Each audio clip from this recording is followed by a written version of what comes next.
Good evening and welcome to Blueprint Explosive Exclusive. Viewers, we're just hours away from America's deadline for Iran. But it appears Donald Trump isn't really waiting for the deadline to end. The United States and Israel have begun raining missiles on Iran.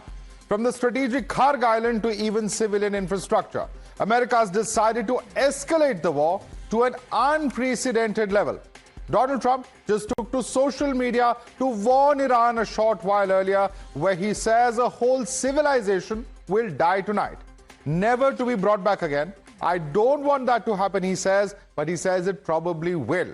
However, now that we have complete and total regime change where different, smarter and less radicalized minds prevail, maybe something revolutionary wonderful can happen. Who knows? We'll find out tonight. One of the most important moments in the long and complex history of the world, 47 years of extortion, corruption and death will finally end. God bless the great people of Iran. Now, let's tell you what's transpired in the last 60 minutes, where the developments have been coming in. The first escalation is when US confirmed an attack on Kharg Island. Escalation number 2 is when Iran's power transmission lines were hit as well. Escalation 3, a railway was targeted in Iran's Kharg area. Fourth escalation is the railway infrastructure that was hit in the Qazvin area. There's also been a fifth escalation where a rail bridge between Iranian cities of Hashgard and Tabriz were hit. Now, this America has decided will be one of the most important strategic maritime installations yet that is going to effectively bring Iran to its knees. And yes, we're talking about the Kharg Island. Here's why these strikes on Kharg Island could be a major setback for Iran. The first is that this is pretty much the crown jewel for Tehran when it comes to oil infrastructure. It handles 90% of Iran's oil exports and is considered Iran's economic lifeline. It's also going to be an attack on the export terminals as far as Kharg Island is concerned. We must also remember that this comes even as Iran continues to up the ante and escalate the offensive in the Middle East, using the Strait of Hormuz and the energy infrastructure in the Gulf countries as a key bargaining chip. Iran has given their own terms to end the war. What are they saying? That there should be a permanent end to war, no temporary truce. They've also added that they should stop Israel attacks in Lebanon. All US sanctions are to be lifted is what Iran wants. It also says that there should be no attacks on Iran-backed allies either. A full ceasefire on all fronts is what they expect, and they also say that guarantees against future attacks have to be given. They want the Strait of Hormuz to be reopened and a $2 million fee per ship. Sharing of the fee with Oman is also being suggested, as well as safe passage guarantee systems and rebuilding of infrastructure using this transit revenue. So what really are the possible outcomes after the recent escalation? Let's tell you more about it. One is that US carries out large-scale strikes on Iran, and Iran escalates attacks on Gulf countries as well. The second scenario is that US extends the deadline and Iran continues its retaliation. The third is that Trump accepts some Iranian conditions may reduce curbs on Hormuz transit. The fourth, Trump's escalation includes ground involvement. Iran may inflict heavy casualties in such a case. And just 48 hours before we've seen, in fact, the kind of escalation that has been taking place, we have a short while, in fact, earlier spoken to a senior US military official, a retired Brigadier General. Listen into that conversation.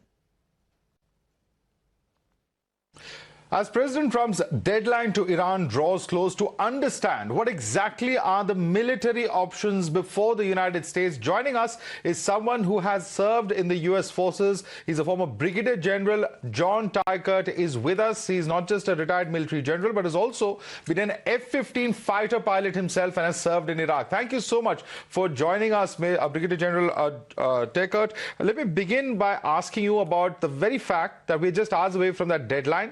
It's been very clear that these are not idle threats, and if Iran doesn't comply, what do you realistically expect to unfold in the immediate term?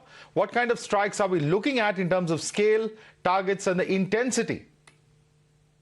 Well, we still do have several hours before that 8 p.m. Eastern deadline, but I do hope that the Iranians understand that these are not idle threats from the President of the United States, that he clearly has in his mind an idea of how to raise the costs against Iran so that they will eventually come to the conclusion that it's in their best interest, one, to make a deal, and two, to open up the Strait of Hormuz, which is important for the oil flows for all of humanity.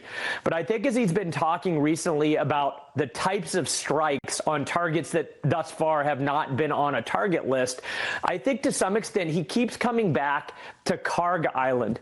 And the reason Kharg Island is important is because 90% of Iran's oil exports come through that singular location. And I know he's talking about power plants, and I know he's talking about infrastructure, but I think maybe as his military planners start to talk to him more and more about the specifics, that it could come down to not taking Kharg Island with boots on the ground or ground forces, though that's a possibility, but starting to strike some of the oil infrastructure, not all at once and immediately, but enough to help the Iranian regime believe that we are serious so that, again, they will come to the conclusion to make a deal.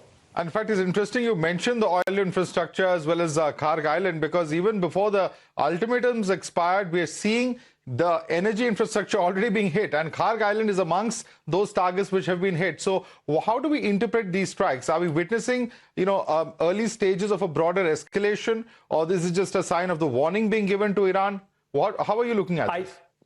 I suspect that these very specifically are so that Iran, as it approaches this deadline, starts to factor into their calculus that we are serious, the president is serious, and this is a little bit of a down payment on what is to come if the deadline passes and we don't see at least good faith negotiations, if not an actual deal. Right. And even as these warnings grow sharper, the U.S. is now maintaining about 50,000 troops in the Middle East.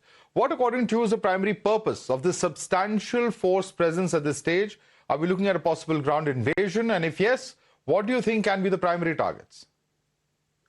Well, all of those forces is to provide us the laydown or the military posture to achieve our objective and our defensive aims. And though there have been some ground forces that have flown into the area or been drawn into the area in the last week or so, there had been about 40,000 troops there all along to provide offensive and defensive capabilities.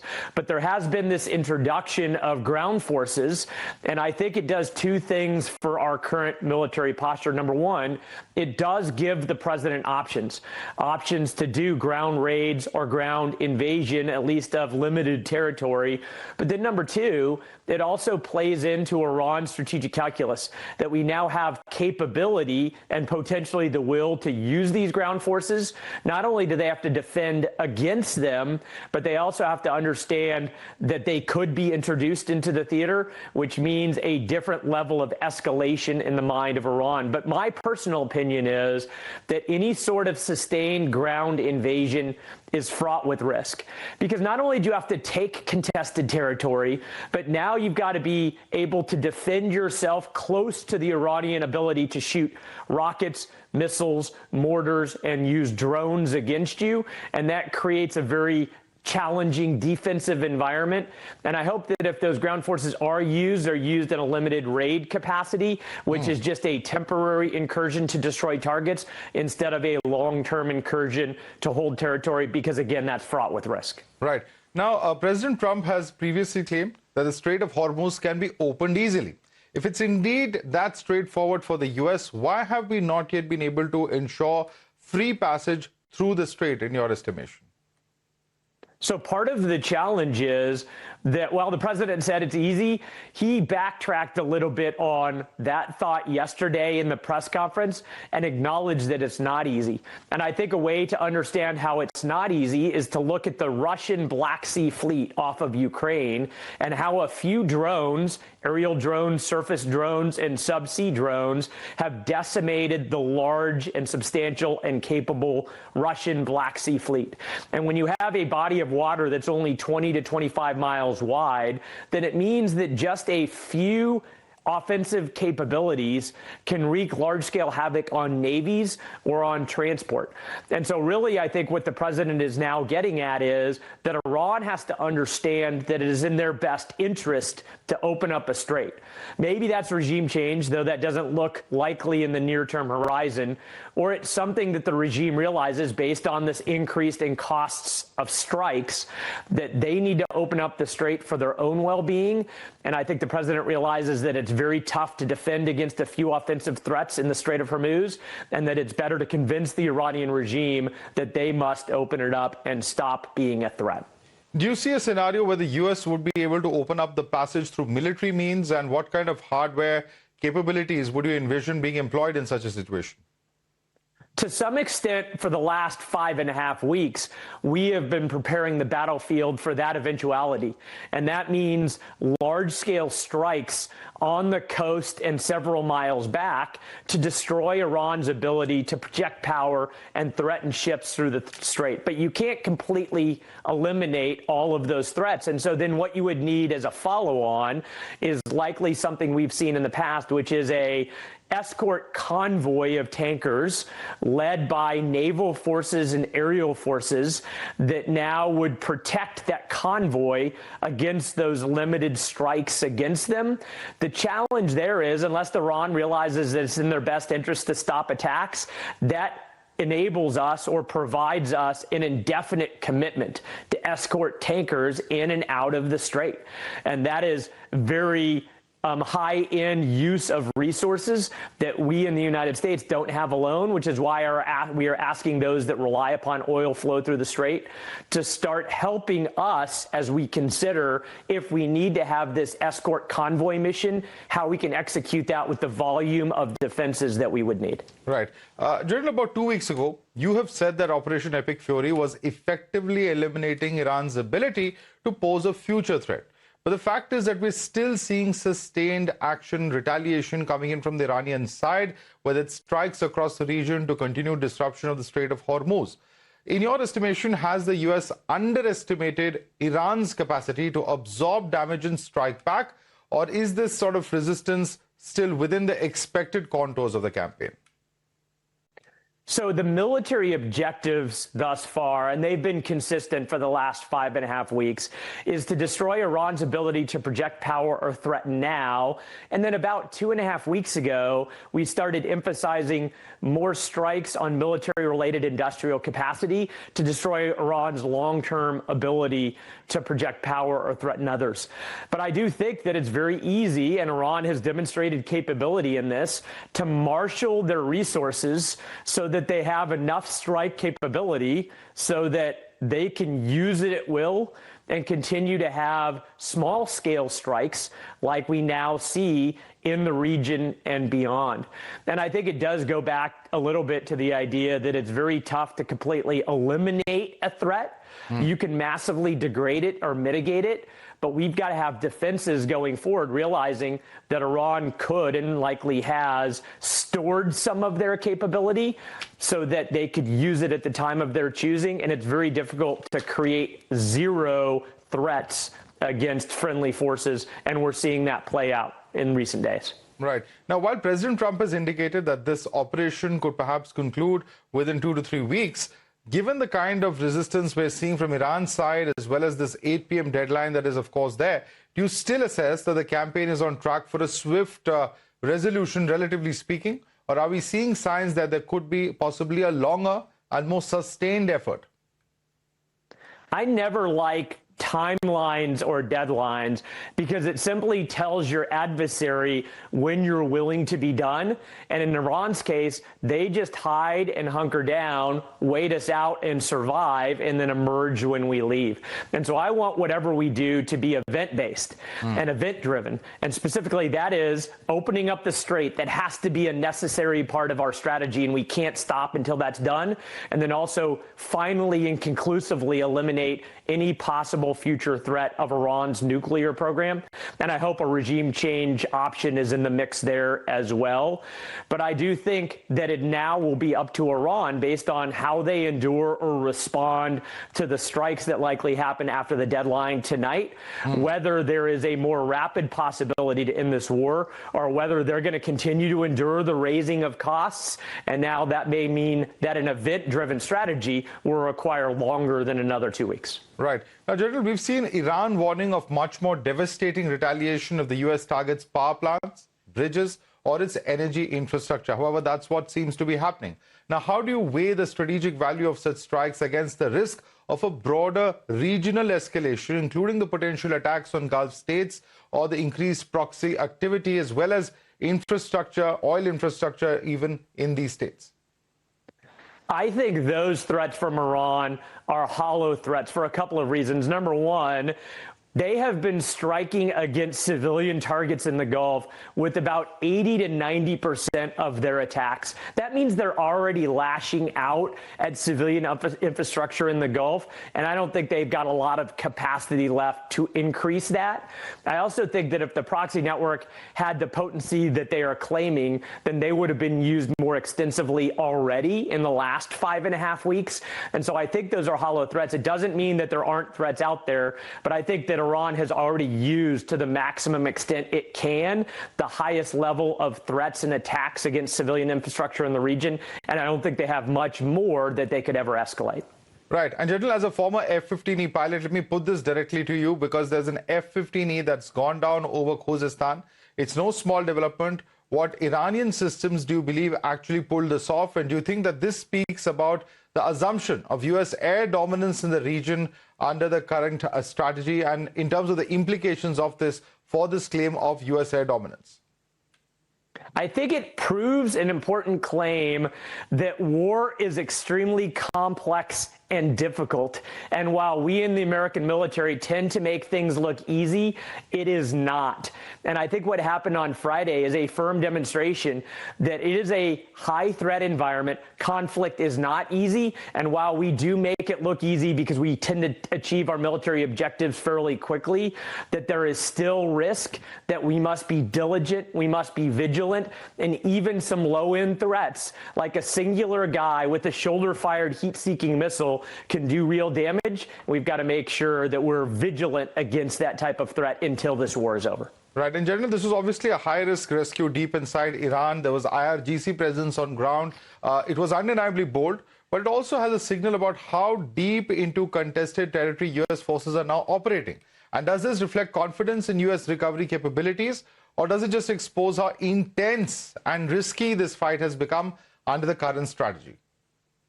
Well, I think that rescue demonstrated two primary things. Number one, it demonstrated skill, not just in accomplishing the mission in ideal circumstances, but having to undertake several contingency plans in order to accomplish the mission. But I think more importantly than that, it demonstrates a level of commitment, the commitment of the weapons system officer to evade and survive, and the commitment of the United States and our combat search and rescue forces to accomplish their mission in a high-threat, high-risk scenario. And as an F-15E combat pilot in my past, I was always given the confidence that I could undertake and accomplish my mission, because I knew if I had my worst day and got shot down, that there were those that were committed to fly into the teeth of the adversary and pick me up. And I actually think that it was an amazing demonstration of a combination of skill and commitment, with the highlight being commitment of service to one another. And what do you make of these allegations that this was a mission that potentially went wrong because it's in the Isfahan region, that this was an attempt to try and recover uranium? What do you make of these theories that have been discussed since this mission actually took place?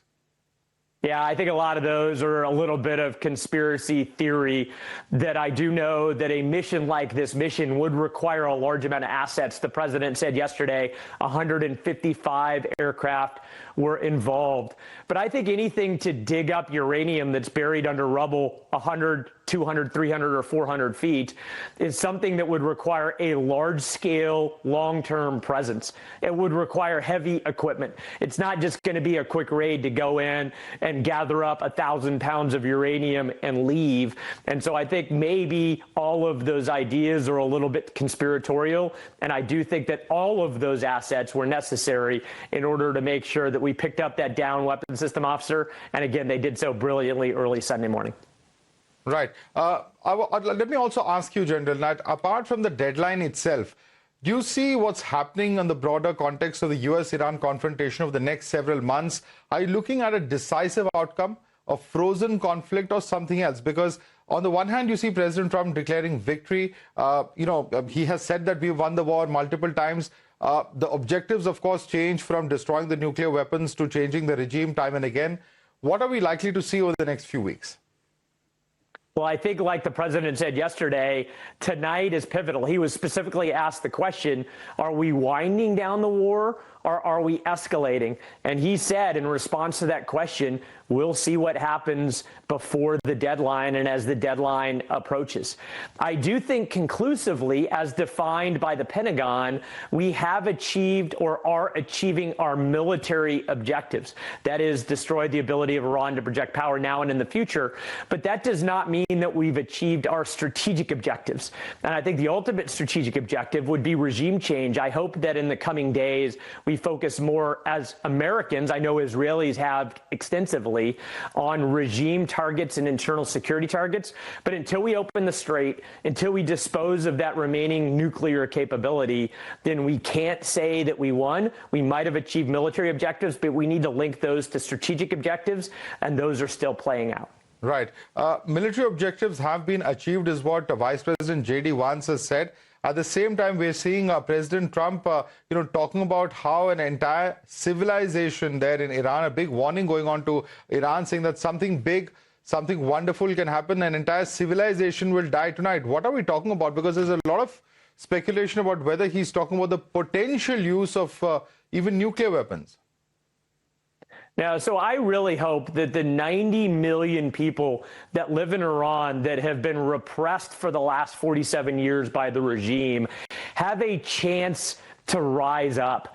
There's only three ways that we can see regime change, but I think that should be our ultimate objective. One is to see a leader within the regime that is moderate enough rise up. We haven't seen that yet. Number two is unleash the population and convince the regime that they should stand down and allow the population's will to be achieved. Or number three, an opposition force that creates a nucleus or a catalyst around which regime change can happen. And I really do hope for the Iranian people especially, but all of humanity, that we give the chance for the Iranian people to rise up and flip the regime, because they have been terrorized for the last 47 years, as has the rest of the world, because of the current regime. And before we leave, we have to give them a chance to rise up and take back control of their great country. Brigadier General John Teichert, I'd like to thank you so much for taking the time out and speaking to us here at Times Now. Thank you so much for having me.